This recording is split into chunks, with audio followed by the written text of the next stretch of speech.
Hello, how's it going, everybody? I'm back for another video. It's been a while since I've done my last one. We've been working on a few other projects, but we want to get these going again. So if you're new to the channel, please like and subscribe. It helps a ton, and we'll just dive right into this. Today is going to be a short video on getting the correct electric heat kit for your air handler. With that being said, I'll just jump right into it here. Let me just jump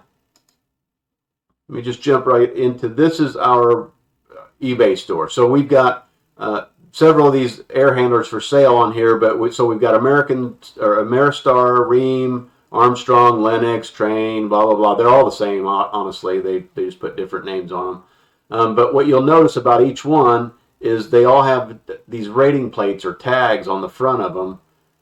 Right? It doesn't matter what brand it is, they're on there. Now yours might be hard to read because it's in a damp basement or something crazy, you know. But other than that, I mean, they'll definitely have this information on there. And so what the person like me is after is the model number of this unit.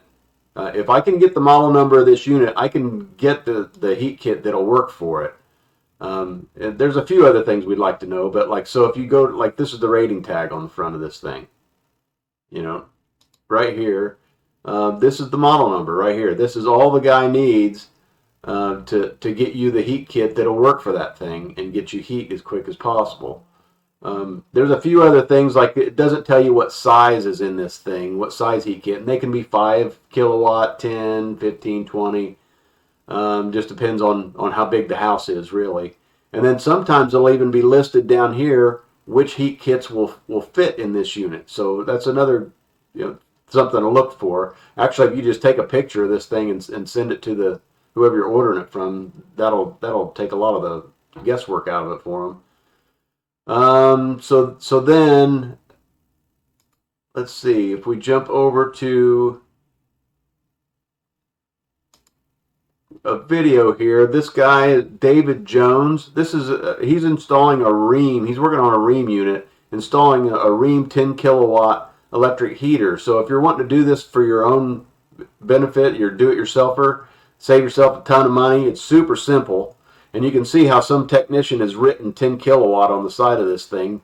So that's another thing. If you really want to know what you've got in your unit, if you just pull the cover off of this thing, let me go back to this other video. If you go back and just take the front door off of this thing, you'll see the heat kit, and you'll see here in a second when he does this video where this thing's located, so you can try and track it down. But if you go to this video, his name's David Jones. He's got 70,000 subscribers. This video's been watched like 200,000 times. It's only 5 minutes long, and it's just basically a simplified version of how to do this yourself. Super simple. So let's just jump right into it, and I'll just let him explain. Okay, folks, today I want to talk about heat strip. We got a Rheem air handler here, and we have to put a heat strip in this thing. I just want to kind of go over this a little bit with you. These are just the heating coils themselves. You actually have this in a heat pump, and as we do in Southwest Florida, this is our primary heat strip, the coils themselves. I just want to talk to you. This is a 10 kW. I went ahead and marked 10 kW on it, but right here is how you see that that's a 10 kW.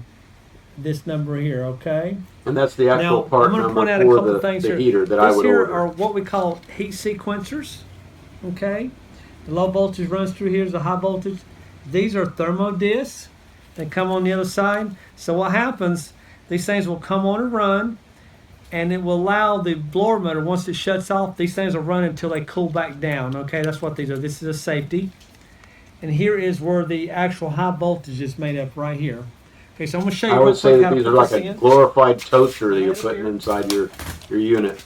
I've already taken a lot of the screws out of the doors, so we don't have a long process of putting things in and out of the doors. Okay, see this blank here? This is where this goes. So I'm just going to take my cordless drill.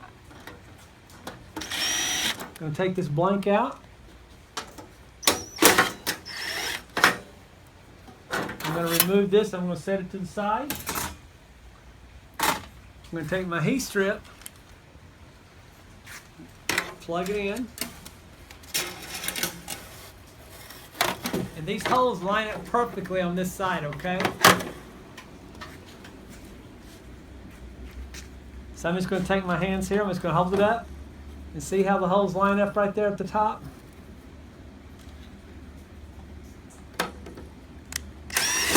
That one lines up. There's 4 of them. I'm not going to put them all 4 in because it's not important to put it in. But one thing I do want to point out, this is so simple. On the heat strip, it's like, so if you're trying to figure it out on your own, you're going to look inside your unit and you'll see this configuration right here. This is just, like I said, it's like a glorified toaster. It just slides right in there. You bolt it up, and now there's just a couple of connections to make. Now this is a Rheem brand name. Yours may be a different brand, but they're all basically the same. They may have a little bit different configuration on how things are connected, but they're all basically the same exact thing. Now, I had this list, but most of the time these heat strips come in, the wiring harness is kind of tied into a knot, and you think, well, what is this harness for? This harness goes down here, and it plugs on the circuit board, okay? So we're going to do this real quick, then I want to talk to you about these other 2 wires. So you're going to pull this screw out right here.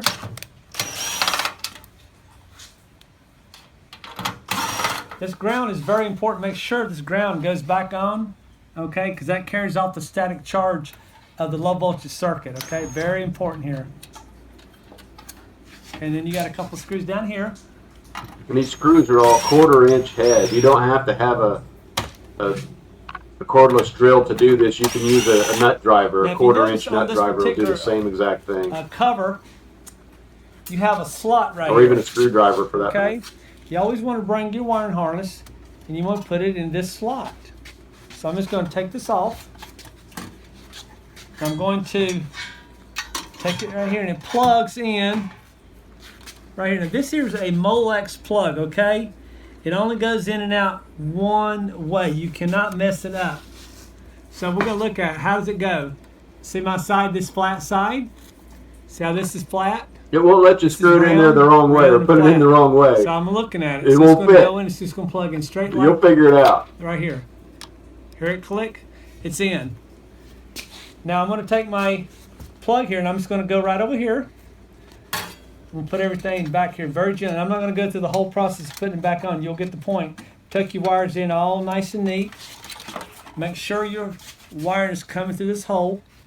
And you're done with that. Now let's talk about some wiring. This is very important right here.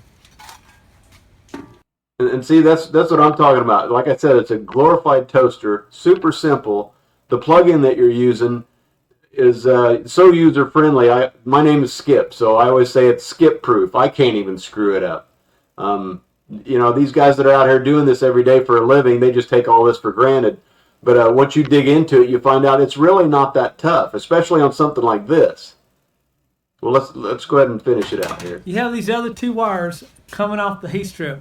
If you notice, they're going to your high voltage, okay? Now, one thing you got here, on this side you got red wire and you got black wire. What's really important is that you put the black wire on this side right here. I'm going to try to get my fingers out of the way. But this black wire goes right here. You see how this black wire is right here? Put black to black, okay? Now you got the red wire. You just put the red wire under the orange. It doesn't matter. But the black has to line up with the black because what happens if you don't? And with this one, you see they've got like a terminal block, they call that, where the wires all connect. This incoming wire here that's hot comes in here and it has a screw that holds it down. Well, then the other side is where you're putting your wire. That might be different on each unit. Some units will just have the wires literally wire nutted together. Either way, you're just putting your power to this thing. Do that, it goes out of phase. And it actually can burn up the heat sequencers, okay? Folks, that's really all there is to it. You put black with black, red with red. I mean, that's the end of it. That's pretty much the end of the story. You know what I'm saying? Super simple, like I said, and the main thing is turn the power off before you start messing with anything. And if you have any questions, you get in the middle of it and get stuck or whatever, if you called most places, if you call me, I'll help you out. I'll walk you through it. But if you call almost any place that sells this stuff, they kind of shut you down unless like if you call a supply house, they're not going to talk to you. But if you call like somebody that sells these heat kits, it'll either be on eBay or if you call a shop, you call Jones Heating and Cooling down the street, and you talk to one of their technicians or talk to somebody on the phone. A lot of times you can get one of those guys just to say, oh yeah, you just need to hook this wire to that wire and be done with it, So it's not that tough, and a lot of times you can save yourself some time on that, especially with something like this. This is super simple. I don't recommend that you work on everything that you own, but when it comes to something this simple, this would save you probably a $500 bill. So with that being said, that's all there is to that. And if you have any questions, feel free to put them in the comment section, and I'll answer them the best I can. Outside of that, we will just catch you next time. Thank you.